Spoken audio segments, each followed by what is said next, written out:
Hello. Hi, good morning. How are you? Or good afternoon, I should say. Yes, I'm fine. Fine. How are you? I'm okay. You know, it's funny, when I first came across you, I don't know why, I thought you were English. And then I've subsequently obviously realized you're not English. I've spent now over 70% of my professional career in the UK. So 26 years I've been living here, and I went to Cambridge for my master's degree. But I'm an American. I was born in New York City. It's just funny how one perceives people and things without actually having known them, and just funny. That's true. That's true. No, but I'm here in Britain right now, and it's a sunny day. So who is Steve Fulop? Okay. Well, I'm a professor of sociology at the University of Warwick. I'm primarily known for this research program that I founded over 30 years ago called Social Epistemology, which is basically about the social foundations of knowledge, and understood both in an empirical and in a normative sense. So by that I mean simply that I start by the assumption that knowledge is social, that something doesn't count as knowledge unless there is a collective that, as it were, agrees to it and acts on it, and has certain kinds of procedures by which it lives accordingly. So an academic discipline would count as a social epistemological unit, but so would a society. And this kind of idea has been very fundamental to sociology generally, and also to philosophy as well. And I come from both of those fields, okay? My PhD was in history and philosophy of science. And there I was very much interested in the way in which knowledge is produced and distributed, and all the sort of controversies that arise among that, in that general area. And I've been spending my career mostly working on that with an eye to things like the future of knowledge production and changing status, let's say, of the university. But then as the years have gone on, and this is where I get closer to transhumanism, I've been increasingly interested in the kind of being who produces knowledge. And, for whom is that knowledge given that being? And human beings, of course, have transformed themselves massively over the past tens of thousands of years, primarily by transforming the forms of knowledge that we have through science and technology increasingly. And so this is where, in a sense, transhumanism is only a kind of more self-conscious version of kind of the journey we've been on, certainly, over the past few thousand years. So to my mind, transhumanism is not such a crazy thing. It's kind of the next step, you might say, if you grant the notion that there has been progress in science, progress in technology, and even if you kind of question the notion of progress, nobody denies that these things have radically transformed ourselves and the world. And that is just going to continue, as it were, for better or worse. And as we've seen already, the transformations have been massive, and potentially they can accelerate even more. And so that's when you get to transhumanism, okay? Because in a sense, transhumanism is welcoming this with open arms, whereas a lot of other people don't. I'd like to get your sort of definition of transhumanism, but just this idea of who's responsible, who's accountable, who controls this knowledge is obviously interesting and has shifted. Well, I don't know, maybe you won't agree that whether it's shifted or not, but it's shifted. But, but then there's this idea. But again, I defer to you that the change has to be biological. And how attached are you to that idea, or is that even true? So that's there you hit the nail on the head. The concept of human is not intrinsically tied to the biological. That's the first point. And that has nothing to do with transhumanism. That just has to do with the concept of the human. If we go back into ancient times and even the Judeo-Christian Islamic times, the notion of human has typically attached, you might say, to a set of properties, which we do associate with being rational and conscious and perhaps having a soul and so forth, and maybe having certain kinds of moral responsibilities to the rest of the world and all that. But the kind of being who's actually eligible, as it were, to have those properties, right, has been an open question. So for example, all of Homo sapiens, right, it's only in the modern period that we actually really take seriously the idea all of Homo sapiens is eligible to be human in this sense, right? And so the notion of human actually refers to qualities. And that's why if you were looking historically, as we, until we get really into the modern era, how do you become human, right? The answer to the question primarily is education, right? It's a certain kind of training, right? You train, as it were, the upright ape to behave in a certain way, right? In terms of speaking, observing, comporting one's body, right? Dealing with others, right? Certain expectations get formed largely through some kind of training process. And this may be like, Greek ideas about the academy, or it could be Christian self-discipline, right? I mean, the point is, and then you get humanized, right? So humanization is a kind of process.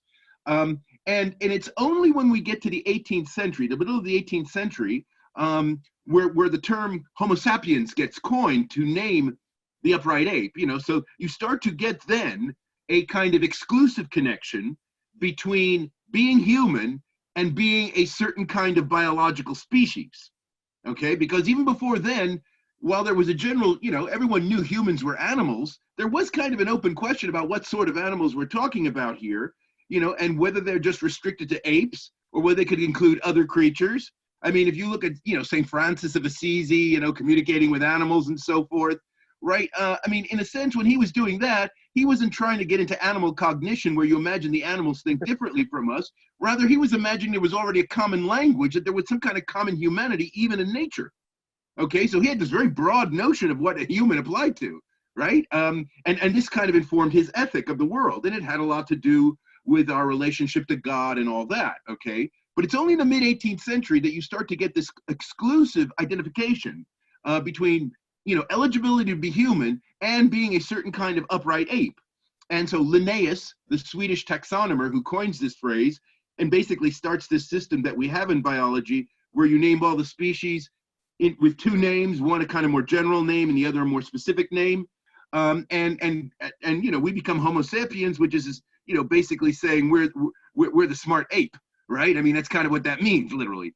And the smart ape for him, being a Christian still, was a kind of a being who looks very much like an ape, but happens to have a soul, right? So this was his way out of the story, right? That we have a soul, this is the God moment, boom, we get the soul, but otherwise we look entirely like apes, we reproduce just like apes. Linnaeus was very straightforward about that, made it very clear, and in a way, that kind of view of the human, right, in a way gets fixed, right? And then you start to get all of the discussions that we're quite familiar with about missing links, right? Can you teach apes language, right? The civilizing process, somehow imagining a continuum, right? From the apes in the trees to civilized people today with Africans somewhere in the middle, right? I mean, this kind of, kind of very stereotypical view. All of that starts to get going, right? After the mid-18th century, once the ape, as it were, gets kind of fixed as the kind of animal that a human is. And then all the rest of the stuff happens after that. But before that time, if you're looking before the 18th century, it's an open question what a human is in terms of what kind of being we're talking about. It's just about properties. Sorry for going on so long. No, it's good. So these qualities that supposedly make us human, define us as human. I think what you're saying is that these are, even with this taxonomy, are fungible. I mean, that's what I'm getting. And that we're not naturally, it's not just by birth, I am human. There is a process and these qualities are shaped and defined. So where does that leave us, and how does that dovetail into your definition of what transhumanism is? Well, see, once you understand this history, transhumanism makes perfect sense, because you can even grant that we came about as animals through evolutionary process. So you can buy the whole Darwin story, right? And you say we're kind of upright ape now, but where do we go from here, right? Because the kinds of qualities that we have don't necessarily have to be in this body. They could be in some other kind of body. Right? And, Ray Kurzweil country, we can upload our consciousness to machines, right? Or we can become cyborgs and, merge with machines, right? In some much more hybrid fashion, right? I mean, in a sense, given what the nature of the human is, right? In a sense, these are properties that could be transferred to other material embodiments. And in principle, those material embodiments might actually be better as conveyors of those properties. Right? And this is one of the points that people like Kurzweil likes to make, right? If we really value rationality and consciousness and all this kind of stuff, intelligence, right? And that's the stuff we're always writing about, is making humans so much different from animals. then why don't we try to amplify the difference, right? I mean, sure, we're animals, right? But the point is the aspects of ourselves that we find most valuable and we want to project into the future are the aspects that actually create the most distance from animals, and therefore we should find, as it were, material vehicles that can actually amplify that difference. And this is what I take to be transhumanism, in all of its forms. In a way, that's the premise, right? And then the question is, how do you do it? But it seems to me that's the kind of metaphysical premise. So to go to the film, what were your first reactions of the film? Tell me about which it's an unusual film. Well, I'll tell you something. Look, I mean, it took me. I think your film, in a way, that the real target audience are people who were like me, in a way, because I'm not part of the fan base for FM 2030, but I know about him, right? I obviously know about him, and I know kind of his significance, but I don't have an intimate knowledge of him. So I was really fooled by a lot. So it took me a while to figure out this wasn't real. Okay, so in other words, it had this kind of Adam Curtis quality to it. Adam Curtis, the filmmaker in Britain, right? Where you're not quite, is he making this shit up or is this real, right? Because there's a kind of pastiching, right, of the factual and the fictional going on, right, in terms of the actors and the way things are being staged. And it was only after a while that I realized, now this is not how, you wouldn't be able to capture it quite this way, right? It was only when I started getting into that mode that I realized, okay, he might have some real people in this, but this is kind of, fiction. But it actually did take me a while because enough of it rang true as part of the story, and I knew enough about the history and so forth. So, like, for example, the cryonics firm, okay? As I went into the film, I said, well, isn't FM in Alcor? But then, this thing's called Clio, I believe. And I said, but there are other cryonics firms around. Alcor is not the only one. And they all have these kinds of pseudo-Greek names, and so maybe that, so I started thinking, maybe this is it, this is, I did find, so the actor who played, what was his name? Sebastian, right? The guy who ran the place. And then you find out that this guy actually wants to be the second guy to come back to life. That guy, he was the first one who that triggered me to think this guy's an actor, because he was too good. The lines were a bit too good, a bit too slick, but it did really take me a while. And so I was really impressed, cinematically speaking, I was very impressed by that. Okay. And everything kind of, in a way, everything sort of changed after that, when I said, wow, he pulled it off. That's pretty good. But you see, this is the thing. I mean, because I kind of only had like a half knowledge of FM from a personal standpoint, a lot of the stuff that I was vague about, you kind of provided things that seemed quite factual and documentary-like. See, Adam Curtis, you probably know this, right? A lot of his filming, right, he's talking about real events, but often the actual things that he puts on the screen are fake, or, they're not really what it's about, right? They sort of symbolize what it's about in some sense. It's a very postmodern kind of thing. And it was this is what I thought about your film. I thought, this is very good. This is very good. So that was kind of, as it were, as a film thing. I liked it. I wanted people to think about some of these questions in a palpable way, ways that we don't often think about some of these things. So tell me about what you knew of FM versus what you didn't. And this is maybe, this is where transhumanism as a movement is kind of very interesting in terms of where its futuristic imaginary comes from. See, one of the things that your film drives home very clearly is, if we think about the personal relationships that you and some of the other people had with him, right, they're from a certain kind of period in the late 20th century. And so I actually, the way I learned about FM in the first place was when I was in fact writing, I guess it was a third book that had something to do with transhumanism.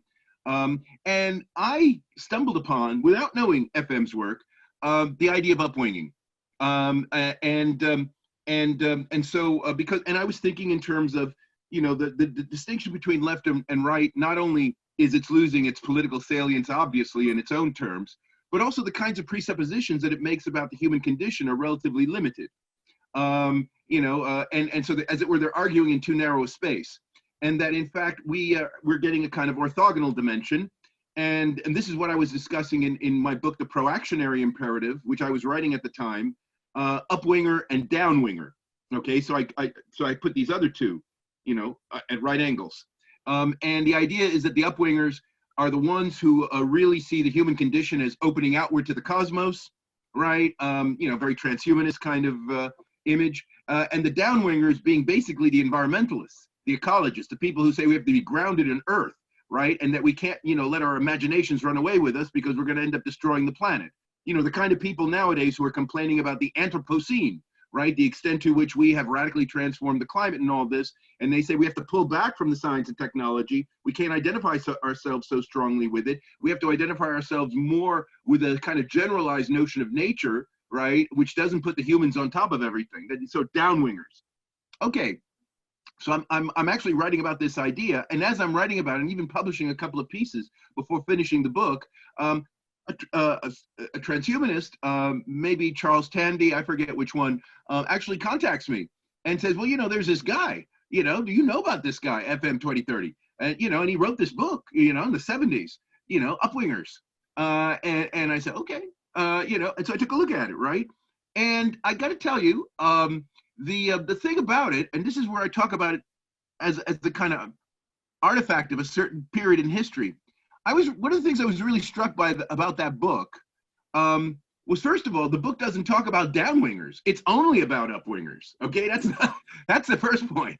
Okay, so he doesn't really, it's a very, it's a kind of a, you might say it's really unremittingly positive in a certain sense. He doesn't actually imagine, he doesn't really consider that there would be some serious blowback where there might actually be a counter movement, that wouldn't go back to left and right, but actually would want to go back down to earth in a much more fundamental way, right? Turn back the clock, this kind of thing, the thing that eco-warriors do these days. It's not there in his thinking, and of course, I think that is very much here today. And it is, in fact, I would say the biggest challenge that people with this very expansive transhumanist imaginary have to face is actually the eco-warriors, okay? And if you watch all these films, there are all these sci-fi films out there. If you remember the one Transcendence, right, with Johnny Depp, right? Who are the guys who get him? The eco-warriors, right? They're the ones that want to pull the monkeys, right, out of the lab. They don't want them to have their brains fried as they get uploaded, right? And they kidnap him and kill him and all the rest of it. I mean, that's, I think, those are the real enemies of transhumanism, and they are brewing, right? They are brewing. And they have a lot of salience in the society, right? Greta is just the kid face of that, right? And it's not an FM, right? I mean, he's much more, when I read him, he was much more like kind of Alvin Toffler, only Alvin Toffler on speed or something. And what I read one of the things that I checked when after I read that book of FMs, was whether Toffler, who's kind of writing at the same time in the 70s and 80s and all this, whether Toffler makes any mention of him in Future Shock or Third Wave, those important futuristic books. And he does. In Future Shock, apparently he interviewed FM. He interviewed FM. And that's all, I mean, but when I read that, I mean, that's all he says, though. He doesn't say, I stole his ideas or whatever, he just said he interviewed him. And so, but I do see FM in that respect, right? As part of this kind of mix of people, right? Who in the 70s and 80s, when I was a kid, because I knew about these, people like Toffler when I was a kid. He was like bestseller all over the place and was in, and very much involved in kind of laying out, you might say, the intellectual framework by which we ended up getting the so-called Third Industrial Revolution and all this. And so I see FM as very much in that mold, right? In other words, that you could historically contextualize him pretty easily. And so the things he does, so he's very big. The things he really does talk a lot about is he's very much in kind of instantaneous transportation and communication, right? We can get around the cosmos, boom, like that, right? And he's very much into miniaturization and efficiency, and very much like the way, when people were thinking about a computer-led revolution in the 70s and 80s, these were the kinds of dimensions they were thinking about stuff. So there's actually much less, for example, in his work about the things that concern Aubrey de Grey. Okay, the reversing of aging and all. I mean, there's some like allusions to it. He does use the word like genetic engineering, but it isn't really the forefront of what he's thinking about. He's thinking much more like a, like a Star Trek person. He's got more of a Star Trek vision of transhumanism. And the reason why I mention that is because I actually think a lot of transhumanists, especially since so many of them are sort of my generation, do think like that, actually. And that's one of the reasons why I think he's quite a cult figure with transhumanists today, is because a lot of them are still very much anchored in that kind of, Star Trek world. And as a result, I think that they often are oblivious, to all of the difficulties that, as it were, the transhumanist imagination faces, from an environmental standpoint, for people wanting to get reconnected with nature, all of that stuff. They're kind of blindsided by that in a way. I mean, at least that's, so this is one reason why he hasn't had more influence in my thinking. Yeah, I mean, I think some of it can come off as very cavalier, I think, and more, as you say, like a standard bearer, a sort of hurrah, hurrah. I mean, I think, look, I think, quote unquote, and he sort of rejected this moniker of leader, but I think people who get cast in these ways, well, we can see this in our own politics right now, it is because you give people these hopes, I guess, to latch onto. And I guess for you, because you sound like a lot more sort of grounded and practical, for you it's like, how do we achieve these things? I think what you're saying is like, FM certainly has aspects that sort of dovetail into some of your thinking about transhumanism, but it's much more hurrah, hurrah, rather than looking at some of the practicalities. Would you say that? The spiritual transformation, I think, is a big aspect of where he's going with this. And you bring this out in the film, it seems to me, right? And this is, again, where it sort of shares this kind of 70s sort of sensibility, okay? Which was much more open to a kind of merging of the New Age sensibility and the sort of technophilia, maybe more so than it is today. And it seems to me, when you read his stuff, this is kind of what I get, right? Instead of taking drugs, you just become a cyborg. I mean, it's something like that. Well, I'm not sure that he was there. I mean, to me, some of the most interesting aspects of, FM and his philosophy are the more political, and it's funny because you're right. There is no doubt. Well, again, there was David Brooks' piece where upwingers and downswingers or something, which you should have written to him, because he should have mentioned you. Yeah, but he called them swingers rather than wingers, right? Yes, that's the thing about him. Yeah. Yes, David Brooks. But so there wasn't the antagonist, I guess, in the story, in FM's story, or at least not an antagonist the way we have for millennia thought about antagonists in the narratives that we've created.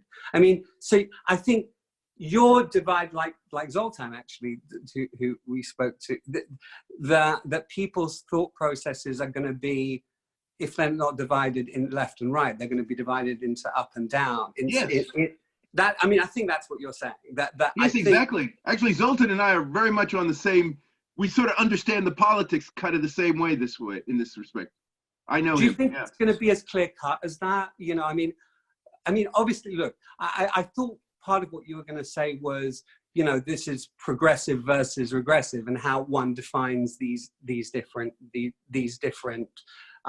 notes. Does that? I guess in this world that we hope, and I think that I think you support at least, if not a completely transhuman world. Yes. Yeah.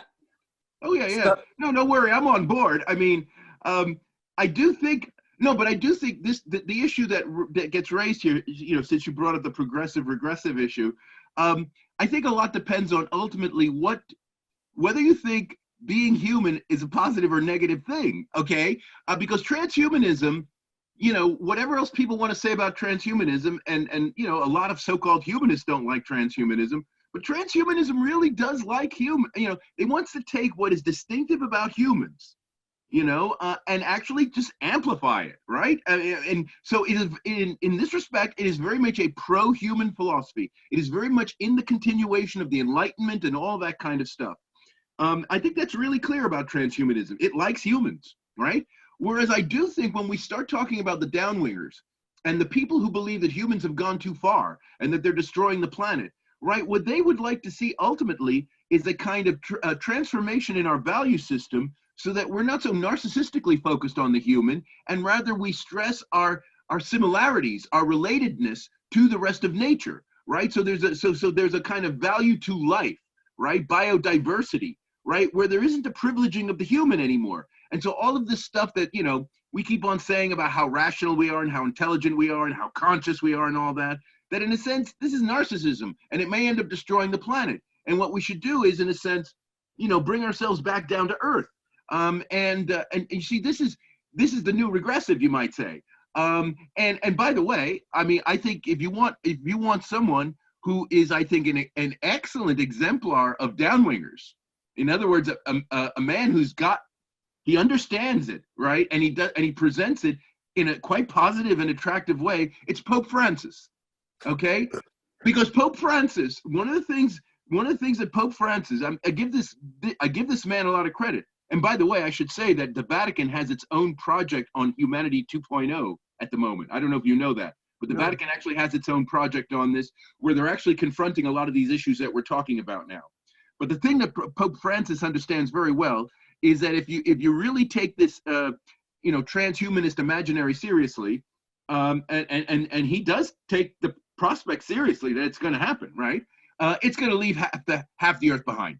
It's going to leave half the earth behind, and that half the Catholic Church is going to get, right? And so this is the point, right? The dispossessed, right? The dispossessed, the people who are dispossessed from the earth, the people who are, you know, and they're dispossessed from the earth for economic reasons, and transhumanism contributes, as it were, to this dispossession, right? And so what Pope Francis has been doing in a lot of his encyclicals is basically merging the agendas of social justice for the poor and environmentalism, okay? And basically trying to renaturalize the human, you know, as part of this kind of renewed understanding, you know, of the religious significance of the human. And I think that's a very attractive package, actually, right? In terms of creating a certain kind of alternative positive imaginary to what the transhumanists are presenting. And so I actually think that there could be this could be, you know, especially if you want to make transhumanism and the anti-transhumanists equally attractive, as it were, to people. I think the Pope is onto something, because I think that the transhumanism is going to have a very hard time dealing with issues like, you know, greater inequalities among people, right? I mean, transhumanism is potentially going to exacerbate the worst problems of capitalism. I mean, well, because I mean, I guess you're pointing to automation, and obviously the fact that most jobs on the planet are going to go into AI. Yes, and who's going to save them? Universal basic income? I don't think so. Who's going to pay for that? No, I mean, look, the practicalities are there. And look, we tried in the film to point to some of, you know, and obviously we took the immortality or the extended longevity, however you define it, as the sort of thrust. But I mean, you know, in sort of FM terms, this idea of immortality or extended longevity, or however you couch it, was based on various suppositions, and they were suppositions. You know, this idea that we would reconfigure, redefine our outlook and how we treat each other.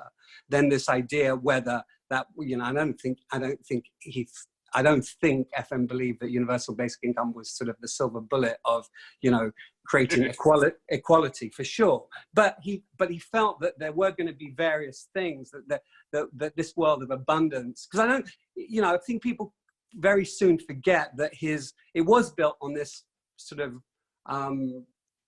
bed of various things having changed. Optimism, outlook, a universalism that we would not be defined by our national borders and some ridiculous ethnicity, etc. And then this optimism, abundance, universalism, and then we would have a shot at this idea of extended longevity. But in order for those things to, you know, those things to happen, there had to be, and this is, you know, the thing, because we're not, I don't, you know, one can make the case, and I've heard Kurzweil and various other people and Peter Diamandis, etc., make the case that we are nicer to each other than we've ever been. I'm not so sure how nice we are.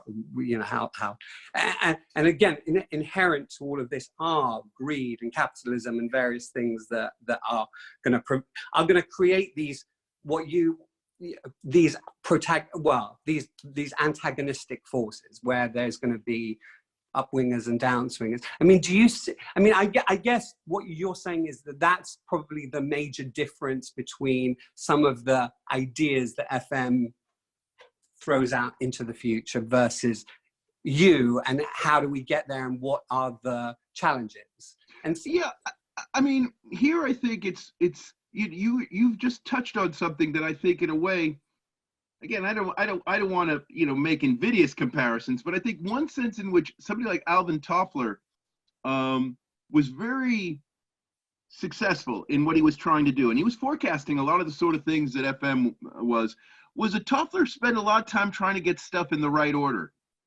In other words, you know, we talk about all of these various things that are going to happen in the future, right? And as you've just indicated, you know, when you were discussing FM's views, in order for this to work, it has to happen in the right order, right? And the thing, you know, so you say extended longevity is then the last thing we do after we've got all this other stuff in place, right? But that's not what's happened. This is the problem. The problem is it hasn't come in the right order. And I think that creates enormous amounts of problems, right? Because we've already, you know, Aubrey de Grey is not going to wait, you know, for socialism to happen before he starts to, you know, regenerate cells and enable us to live forever, right? His funders are going to wait for socialism, right? I mean, so it seems to me that this is the problem, right? In a sense, that a lot of this stuff may actually happen.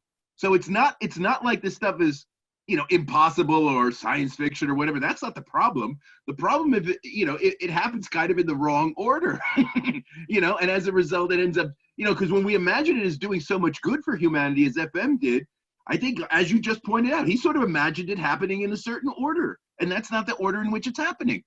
Well, I think and again, again, it's hard, you know, hard to have this conversation and do him justice, because he did, you know, in my interactions with him, he always surprised me with something.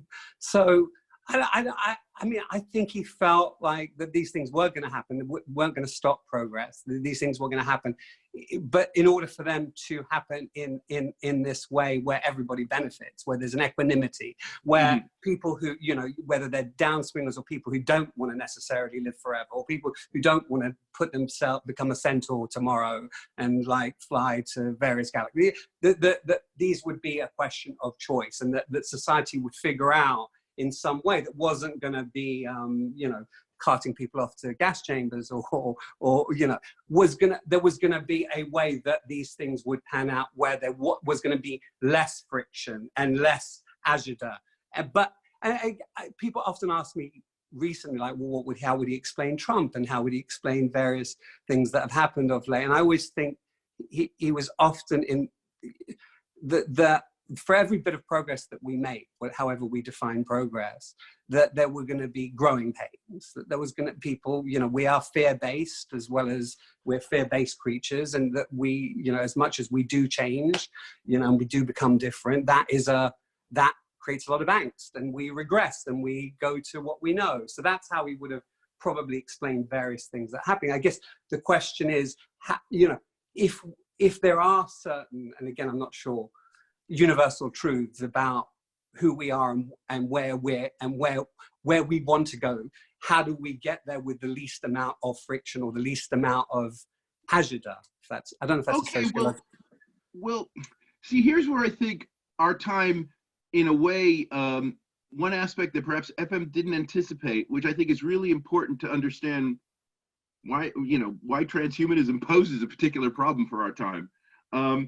It's because partly as a result of our being in this hyper-connected world, right, which to a large extent has horizontalized everything, right? So in other words, there aren't clear centralized decision points where we might, as it were, all come together as a society to decide whether we want people to live forever and how do we want to do it and how we're going to pay for it, right? In other words, the state, which has been historically in the modern era kind of the imaginary, you know, decision point, right, where these kinds of issues get thrashed out, right, is losing its salience, right? And it's losing its salience not only because, you know, it can't raise revenue the way it used to and all of that, and it can't like mobilize people the way it used to, but especially because the younger generation of people, who are the people who become the upwingers and the downwingers, right, they don't believe in the state, right? I mean, so there's a sense in which this kind of, imaginary of a central decision-making point that you were alluding to in the way you were talking about stuff,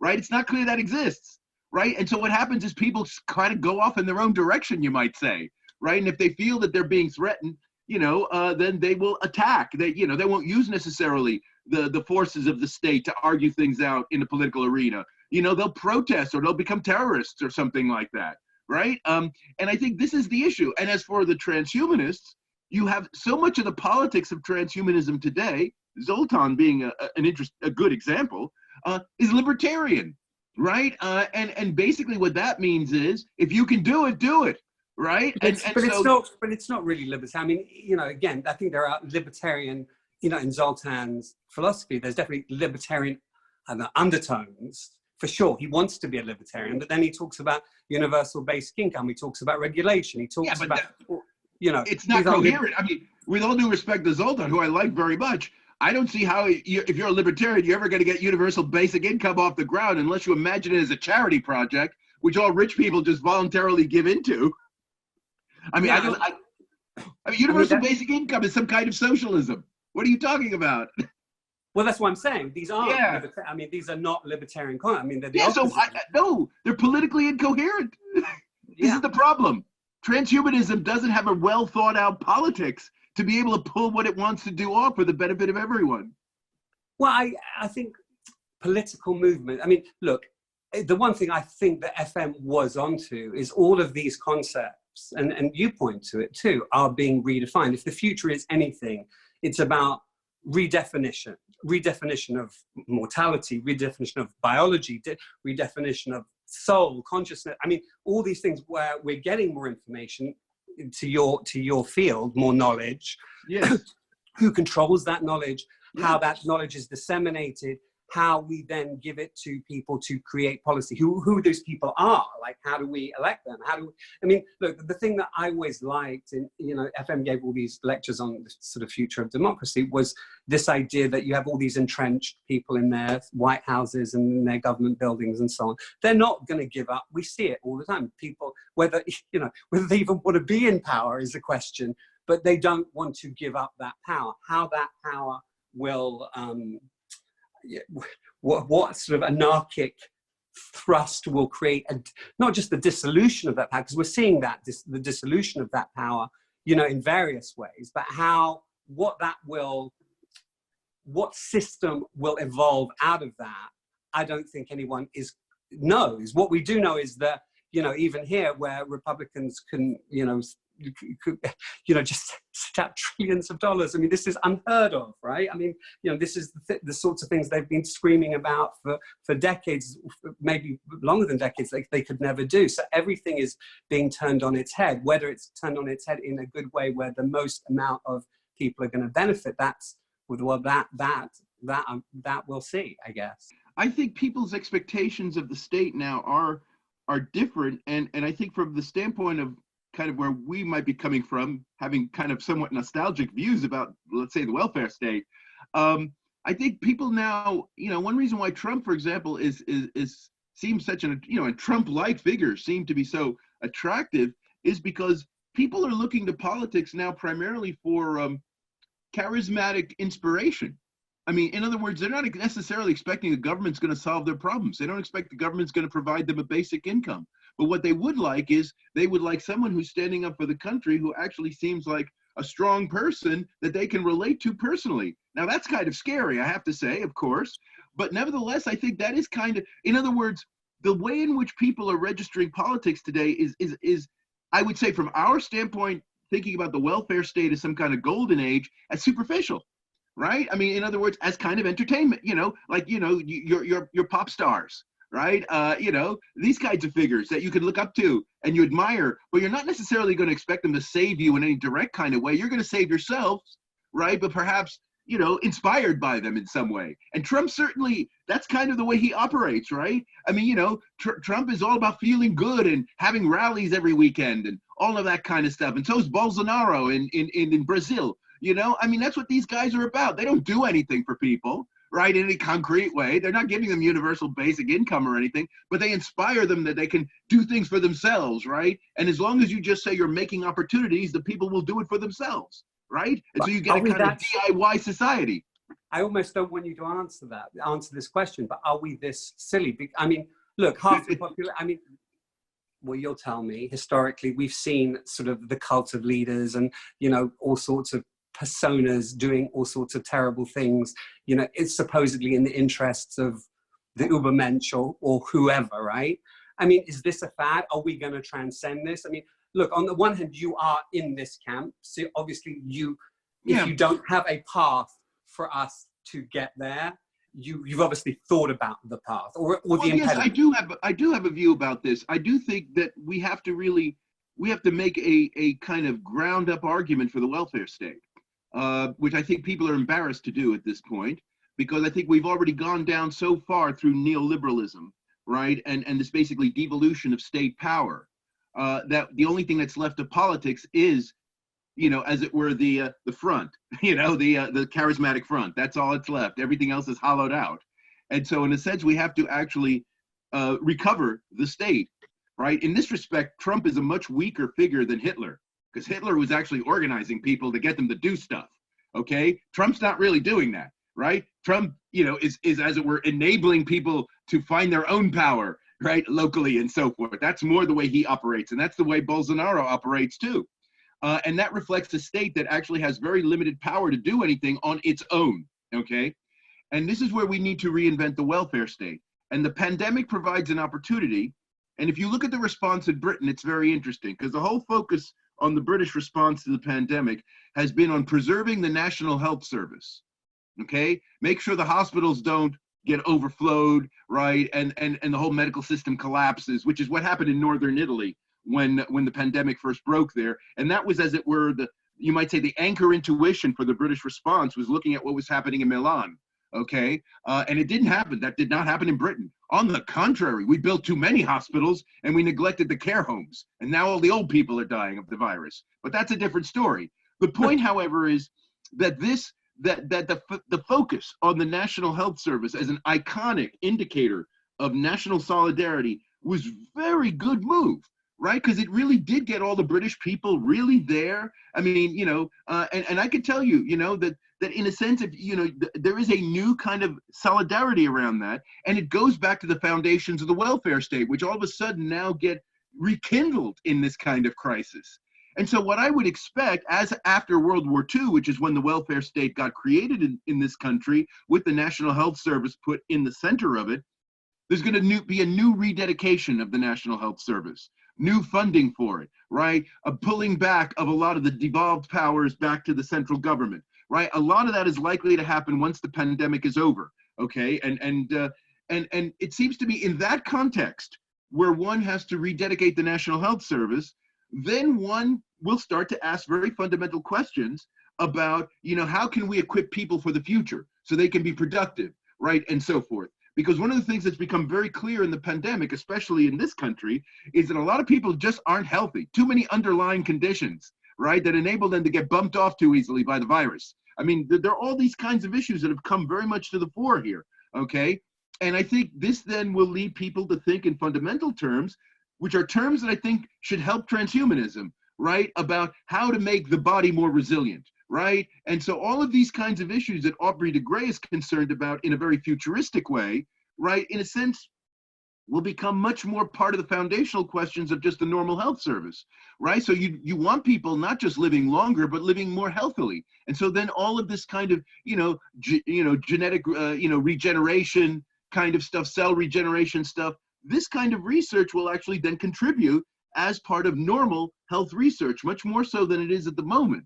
And so I can see, you know, in a way, a kind of renewed vision of what the healthy person is moving into the 21st century could actually help a lot of this more biologically driven sort of transhumanism. I could see that, right? If it's played the right way, I could see that. And so as a result, you know, people like Aubrey de Grey aren't just working in private labs, but their kind of research would be much more part of publicly funded research.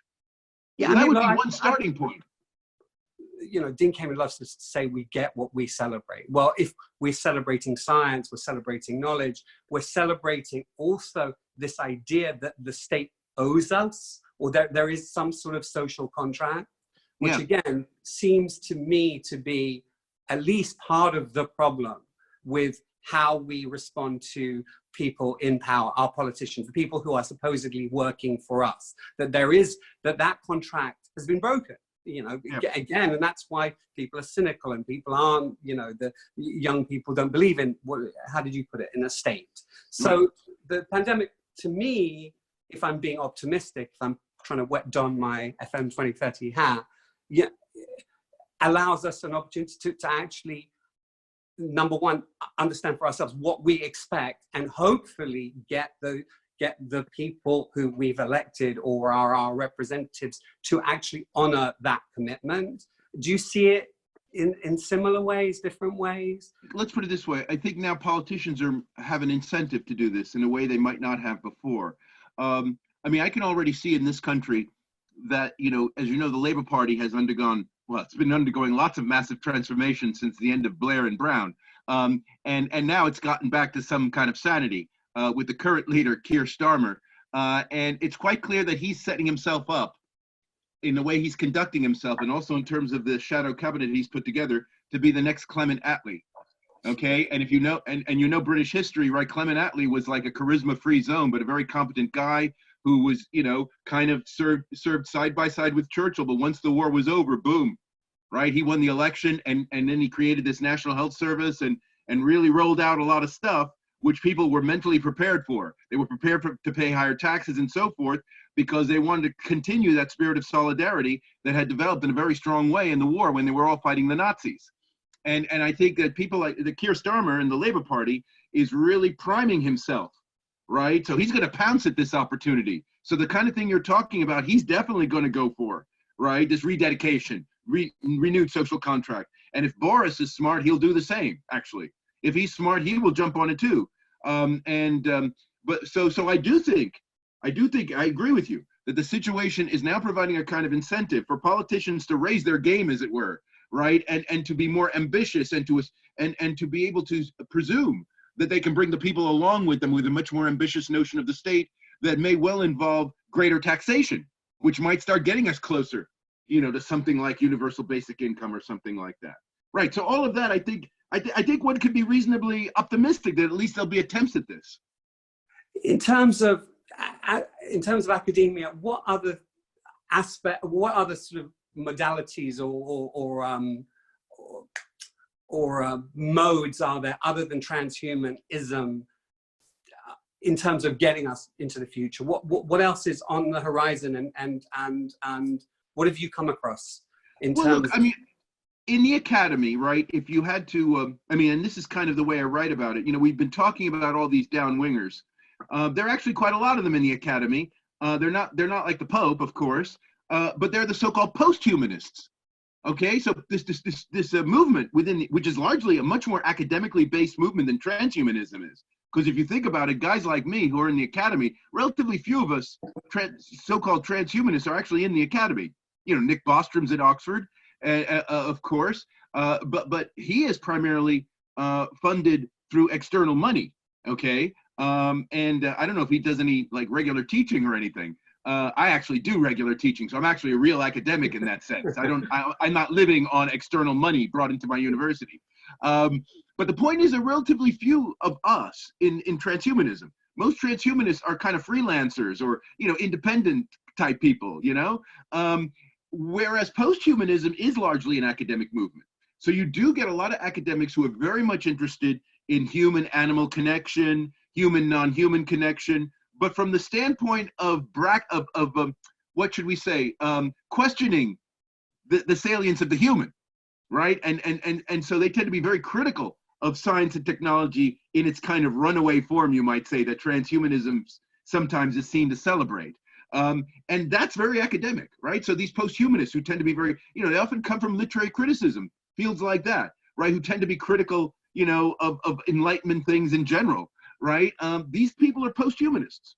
And they're the ones who are very, very open to, you know, green political sensibility and, stuff like that. And that is, so one of the reasons why in my writing, I juxtapose up and down in terms of trans and post-humanism is because that's kind of how I experience it in the academy, okay? And both of these movements are in a way moving away from the status quo, but they're moving in radically different directions, okay?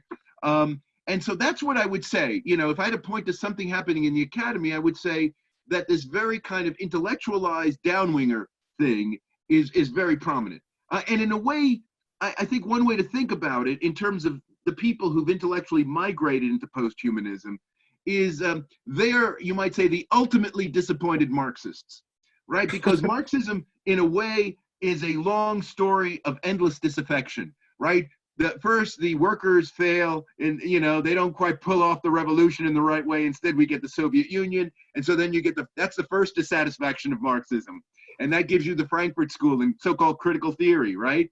And now what we've got is kind of just a disaffection with, politics, right? In the sense of as humanly defined, right? So even the capitalism socialism dichotomy is seen as itself something that has to be, as too humanist, right? And that one has to pull back to a still more profound level of value where we remerge with life itself as having value. And I think that's where these post-humanists, they make this great journey, as it were, away from the human, right? As a result of their disaffection from Marxism.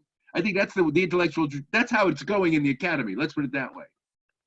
Yeah, it sounds to me, if you had to sort of pigeonhole yourself, which I guess we all do to some degree, it sounds to me like you are sort of a champion of certainly some of the aspirations of transhumanism. Oh yeah. And for you, it's really a question of, practically speaking, how do we get there? Pulling it off in a way that makes it worth pulling off, right? Because we don't need another scheme to make rich people richer. We've got enough of those already. This is the problem, right? Transhumanism could very easily become hijacked into a vehicle by which capitalism just does its normal thing, right? Well, so rather than transhumanism taking over capitalism, capitalism takes over transhumanism. Well, and I guess Ray Kurzweil or Zoltan or various people would probably say, listen, the rich people get the original iPhone, but everybody else gets, the iPhone 10. That's their argument. Maybe. It's not out of the question. I don't think it's necessarily a false argument, but I don't think these things kind of happen spontaneously. Really do need the state to ensure that there are these so-called trickle-down effects. I'm not, in other words, I don't believe in quite so spontaneous a market. So I really, number one, really appreciate your time. So no problem. If you were, I don't know, advising Zoltan or whomever, somebody who was. I talked to Zoltan, so I do advise him. Yes. Yeah. Okay. So and again, I'm not sure. I think Zoltan is clear enough to say that he, that part of his leadership of the transhuman movement was in partly why I made the film, which is to get people talking. So I'm not sure if it is really about his leadership or whatever, or, I've forgotten how he defines the downswingers. What are the ways that we're going to make our movement into the future in the hopes that, to be a utility, that it's going to be, I'm going to get all my terms wrong, but is it Benthamite utilitarianism where everybody, yes.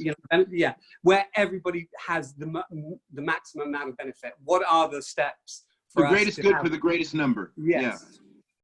Okay, well, look, the way you get the greatest good for the greatest number in the first instance is to actually have a state. And that's something Jeremy Bentham, when Jeremy Bentham put forward this principle, it was a principle of legislation. Okay, he was saying this is how Parliament ought to be thinking about what it ought to be up to with regard to the people. So that's the first point. We actually do need a state, okay, and a state that, in a sense, has within its purview. See, the thing that's really good about the state, when it's really doing its business, is that it keeps all people in mind equally. And that was always the great positive thing about utilitarianism. When he was saying, the greatest good for the greatest number, he was counting every individual as one and no more than one, okay? Now, you might say, oh, that's crass quantification, blah, blah, blah. But nevertheless, it's democracy too, right? In the sense that everyone counts as one. And then we start calculating, right? We calculate the costs and we calculate the benefits, and then we see how they're distributed across all those individuals. And it seems to me, and the state is the entity that does that, right? That's kind of the mind of the state, is to do that as a collective entity. And that was Bentham's view. And I think that's fundamentally a sound starting point for the state, right? In which case then, if we've got all of these developments coming on board with transhumanism, right, then we have to think about how they are going to be distributed equally to everyone's benefit, right? And not just their individual benefit, but the society's benefit as a whole as well, right? And so it's reasonable to think about, you know, not just people vegetating because they can live forever, but being productive in some very interesting kind of new ways. Because one of the things that I'm concerned about sometimes with transhumanism is it's got a very limited sense of what you're going to do with the rest of your life once it goes on forever. Most transhumanists act as if living forever is a time to be an endless tourist, right? I mean, no, I mean, it's what, right? You could do all the things you never were able to do before kind of stuff. I say, well, that's not sufficient. Go to all the planets. See, but this is the thing. I mean, really, see, this is where one has to get serious about what's the point of being human, because most of our conceptions of a kind of higher humanity, a humanity 2.0, whether we're, you know, and we go back to the era of the 1960s and 70s, Julian Huxley, Teilhard de Chardin, all these people who were thinking about, you know, humanity going up to the next level. Well, the next level was a collective level where people can do things together in a way they've never been able to do before, right? You end up with new forms of knowledge, new forms of civilization, right? It's not just mooching on the stuff that's already been there that you haven't had time to figure out, right? It's by moving to a new level, new forms, new way of being, right? A species self-transformation of a profound kind, right? This is why I do have a certain amount of sympathy for the kind of more cosmic transhumanists who in some sense think that, you know, we become this cosmic intelligence and all this, you know, the kind of images of superintelligence that tend to go in that direction.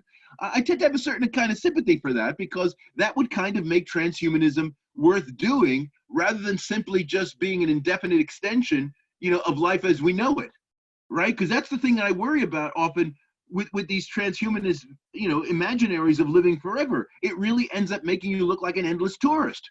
And that's not worth it, right? That's, you know, you're just mooching, right? I mean, and this is why I worry about the universal basic income thing too, because in a sense, universal basic income kind of puts you in the mindset, right, that you don't need to work, right? You don't need to. But again, this is about, again, definition of terms. Work, what is work? It's something that gives you value. Is it something that gives you money? It's, I mean, again, what I was trying to indicate before that I really liked about FM was this recontext. I think you would say recontexting. I mean, I'd say redefinition, but this, you know, we look at work as, oh, it's a 9-to-5 job. You work at the same company for 50 years, you get a pension. I mean, that's how it was looked at 20, 30 years ago. Yeah. That's not how kids talk about work now. I mean, so it is about reconfiguring or reshifting what that means. Is it something that just makes my life interesting? Is it something that rewards me emotionally? Is it something that rewards me intellectually? I mean, these are all things that we have to have, number one, an understanding of. What does it give us? Give us, you know, and then how do we emulate that feeling or that response in a world in the future that is to your point, that is doable.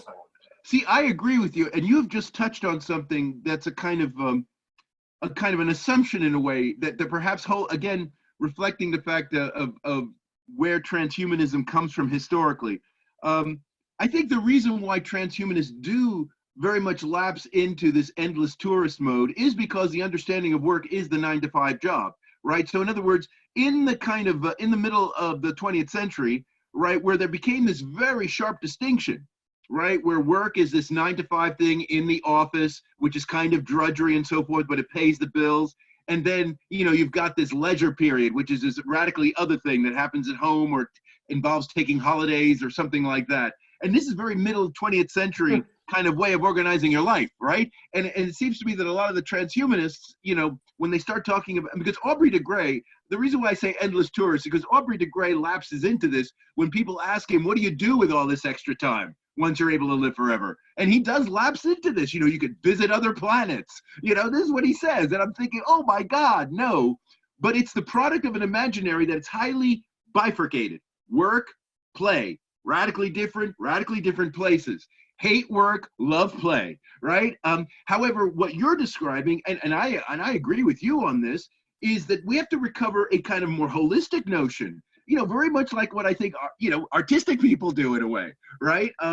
Or scientific people, where in a sense they love their work, right? They love their work and they want to do more of it, and it's very creative, right? And it brings you to new way of looking at things, new ways of understanding the world, new ways of being in the world. And that's what transhumanism ought to be for, right? It ought to be for fostering that, a kind of new sort of productivity that nowadays we think that only scientists and artists have. Yeah, we're all artists and we can all be scientists, Yeah. maybe. So last two questions. So you talk about the qualities, which we spent a long time talking about. What, for you, the human qualities, the qualities that make us human, that you would like for us to carry forward in whatever being we become, if we make it, what are those for you? Well, I do very much believe in rationality and consciousness and all these. So the qualities themselves, as they've been traditionally defined, are okay with me. I think the thing that one needs to keep in mind is the openness to multiple embodiments, this thing that's called morphological freedom in transhumanism. I think that's a really important value in a way, because I think that's very much tied to in the political sphere, to our notions of equality. Okay, democracy really requires equality, and equality requires that you see things as equal. And the things that you see as equal are often differently embodied. So differently embodied humans, right? Men and women, different races, right? All this stuff, right? They're the stumbling blocks of equality because we're not able to actually see them as all being the same. So we don't have a kind of morphologically free notion of equality in politics, you might say, as long as we have racism and sexism and all that. Okay? So morphological freedom is already a problem for us. But of course, the thing that and Zoltan, I give Zoltan a lot of credit for really highlighting morphological freedom as a kind of transhumanist Bill of Rights issue, right? He did the transhumanist Bill of Rights when he ran for president in 2016, and he had morphological freedom right on top. And that, I think, that notion of morphological freedom, which is very distinctive to transhumanism, where in a sense you can exist as a cyborg and be human, you can exist in a machine, you can exist in a biological body, right? I mean, there are all these multiple embodiments that you can have. I think that really speaks to the human concern for equality, which underwrites democracy.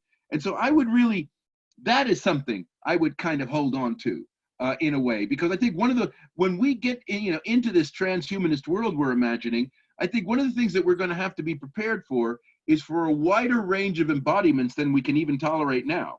Okay, because we're going to have humans coming in all forms, all shapes and sizes, all forms, right? Biological, silicon, you name it, in between, right? I mean, people have a hard enough time, dealing with people of different colors. I mean, now look what they're going to have to deal with, right? Well, not only that, I mean, we've then got, there's so many ethical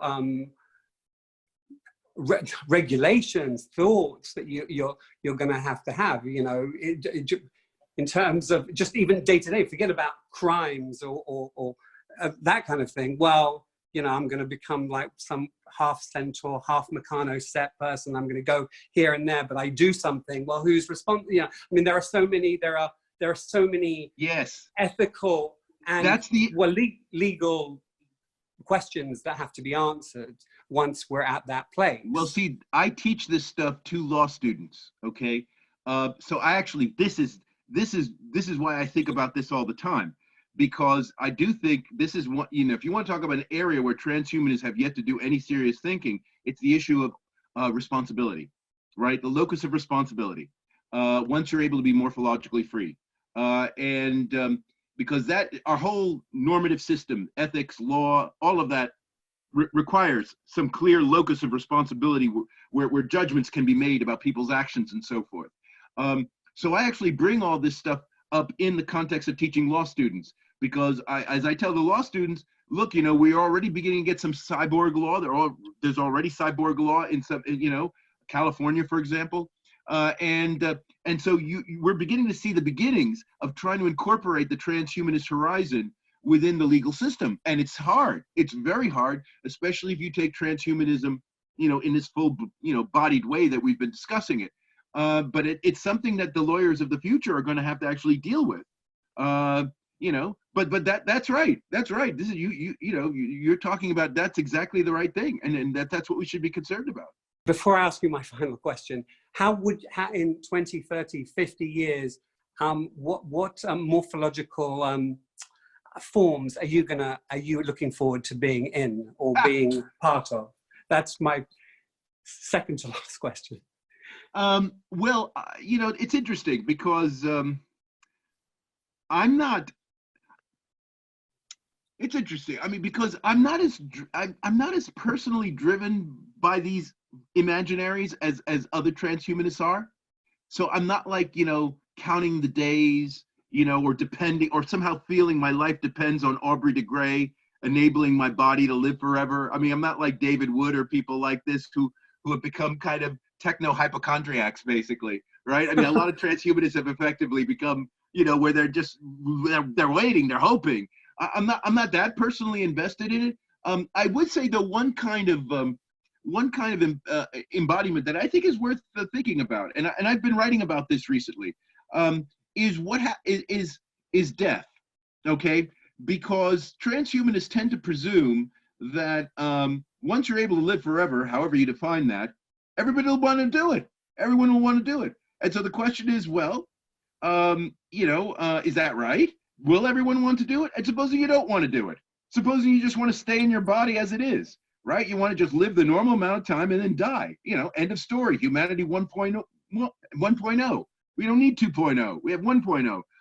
Will those two kinds of beings be compatible, right? In other words, if you've got a kind of world where everyone is so fixated on living forever by whatever means, right? And then you've got people who basically say, no, I'll just take the, whatever, 80, 90 years, whatever, 70 years, and then I just die, like we do now, But don't you think on some level, once you have certain things, I mean, people take it for granted. I mean, because the thing that I like about how, not some of the things that you've talked about in terms of Aubrey, but Aubrey, in terms of how I see things rolling out, it really is like a national health type thing, is that we're going to fix cardiovascular problems, we're going to fix cholesterol problems, we're going to fix all these different things, and you're just going about your thing, and your expiry date isn't 70 years and 10, because you're actually not going to get killed by aren't people going to, on some level, take it for granted that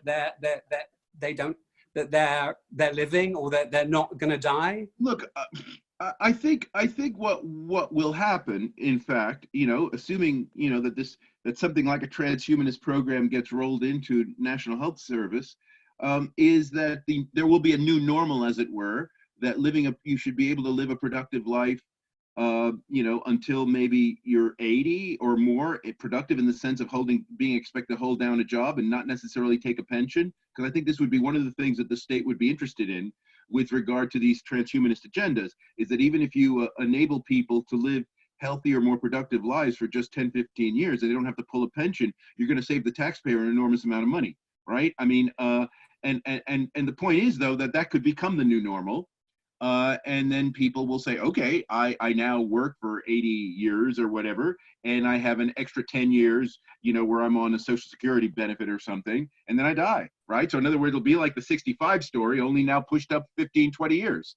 I think people could easily live with that, right? I think the question is whether there will be some kind of moral obligation, as it were, not to want to die, but rather to carry on. Because there'll be this expectation on the part of society, like, there's all this stuff you could be doing, right? There's all this extra stuff out there, right? Blah, blah, blah. What are you talking about? You can't die. You're letting us down, right? I mean, I kind of worry that we could end up with that kind of a world. And so this is where, death, the idea of death as a lifestyle choice, as I call it, ought to be much more I hope will be put much more on the table. And so that a lot of the taboos that currently exist with regard to suicide, euthanasia, things like that will kind of disappear. But see, transhumanists don't quite, they don't quite want to go down this route, right? In fact, they get scared by the prospect. They're sort of afraid of death. It's not just that they want to live forever, but they're actively afraid of death. But I think if we're going to be rational about this, right, and this is going to be a truly liberating thing, that I think one of the ways in which transhumanism can liberate us is by death not being something we're forced to accept, right, but rather something we can choose. I was going to be flip about this, and that's because you don't have a dream of being some sort of mythological, futuristic creature plugging yourself into the hive mind. I do have a view about that. Do you want me to go on? I do have a kind of a sort of an area, because when I've thought about death, I have thought about one issue that transhumanists have quite dealt with properly yet, but I think is going to be very important. It's digital immortality. Do you know about? So there's digital it's immortality. Where you upload all your social media and all. Exactly. This idea. The thing is, by the way, this issue of digital immortality is one of the things that the Vatican Humanity 2.0 project's concerned about, because people are actually spending a lot of time and money getting into this, right? In other words, preparing their legacy, right? And if you think about this from a church standpoint, religious standpoint, where you're supposed to be valuing your life and all that, the whole idea that you're spending your life crafting, the way you're going to be perceived after you're dead, seems kind of perverse, right? I mean, but the point is, digital immortality encourages that kind of thing, right? Because originally, it was originally the remnants on social media, right, that the loved ones then turned over to a company to turn into something. But now people are actively doing it themselves before they die, if they know they're going to die soon or something. Now, the thing about it that makes it interesting, where it's more than just putting together the social media, is the algorithms that are designed, especially if you've got a lot of social media that's multimodal, where you've got text and you got audio and you got video, and you've got algorithms that can then splice and dice them, right, to create new versions, right, which then have interactive capacity with users, right, which then can develop new forms, new thoughts, new images, new sounds based on the old ones. And so that this digital, being, this digital immortal being, can evolve, right, and turn into something new, in a sense, if it's been circulating around in cyberspace long enough. And indeed, it's a very interesting issue, because the people themselves, the ones who will be dying, right, they like this idea of the algorithm being able to, continually reprogram them and make them come afresh and new and all this, whereas the loved ones hate it, because, digital dad one day might pop up having interacted with some crazy cats, right, on the internet, and then spook out the kids, right, by all of a sudden talking about stuff they never heard dad talk about before. Okay, so the point is, this is real, right? I mean, and it's interesting, the responses that people have to this. And as you know, as artificial intelligence gets more sophisticated and the algorithms are able to be more creative with the range of data they're working with, right, I think it becomes more and more, intuitively plausible that this digital afterlife can actually be a kind of life, which people might look forward to in some sense, having started. Right, that this is like the new life. This is like heaven, right? I mean, you can see people getting into that mindset once the artificial intelligence gets good enough, and then you start to approximate, I think, not in the way that Kurzweil intended, but I think you start to get, as it were, the kind of mentality that becomes comfortable with digital uploading of consciousness, even though that's not directly what's happening, obviously. But nevertheless, when you get a kind of critical mass of social media data being processed by a sufficiently sophisticated algorithm over a great length of time to create new forms, and it looks like it's a living thing in itself, then you start to have the kind of intuitions that are like the kind that Kurzweil has. And I think that is something to look out for. Algorithms as gods. Something like that. Yes, and the people really welcome this, and it'll make it easier for them to die. You're not saying whether that's you. I'm not saying. Well, the point is, you've been very evasive about your dreams. No, I'm saying I've written about this because in many respects it does satisfy a lot of the reasons why people want to leave a legacy, want to think in some sense, right? That they continue, they have an afterlife and so forth in a way that's meaningful to people. It does satisfy a lot of those requirements, you might say. Yeah. Right, and so it seems to me that this is I mean, transhumanists need to think about this, because this is really, the whole way it operates is really quite different from the way transhumanists normally think about immortality. Because in a sense, it really takes the physical death very seriously, in a way, right? It takes it very seriously. And people are attracted to it. And so I think this is kind of an interesting kind of gray zone where all kinds of people get disturbed, right? Not just the Catholic Church, but also the transhumanists like Aubrey and, you know, David Wood and people like this, right? Because that's not really what they're talking about. But nevertheless, I think this is something that ought to be focusing our minds a little bit, because it's already happening and it's likely to become a big business in the future. You know, and so, you know, we got to get our heads around it. No, it's definitely interesting. I mean, it reminds me a lot about a conversation I had with Ken Hayworth about informed consent, and the flip side of, you know, after we'd uploaded our mind, of what could happen, not just in terms of like hive mind type scenarios, but also in terms of actually being those, our memories, those thoughts, those interactions, the things that are me, being part of some sort of, in a nice way, part of some sort of museum-y, this is how people lived in a particular time. But on the flip, really dark side, you know, some sort of horrible video game where where I'm confronted by my worst dreams and fears for eternity. Black Mirror, that show, Black Mirror, it's into that, right? Black Mirror is always ahead of the curve. It's brilliant. So last question, and again, thank you so much for watching the film, for chatting. Hopes versus fears. What are your biggest hopes and your darkest fears for the future that we are thrusting ourselves into? Well, I hope actually this morphological freedom thing and the values of openness that do come from transhumanism get realized. My worry at the moment is that the way transhumanism is progressing, largely through private funding when it gets right down to it, you know, with a lot of attention that's being paid to it by, let's say, Silicon Valley billionaires, and much of the rest of the society dismissing it. I think that has some real problems, because that could lead to this kind of separation, greater separation of people than already exists in society. Okay, so I think that's the thing. You know, will transhumanism just, you know, bring out the worst in capitalism, right, rather than be a way of disciplining capitalism? I think that's kind of where the issue lies with regard to the political economy of transhumanism. And here, I think, as we were discussing before, the need for reviving the state as a kind of guarantor of the public interest that actually uses transhumanism as a kind of vehicle, right, for a kind of massive welfare reform, I think would be very apropos thing to prevent these fears from coming true. And you hope. Yeah. Thank you so much. It was so fun. It was, yes. You're a lot of fun, despite you living in England all this time. All right. Thank you again.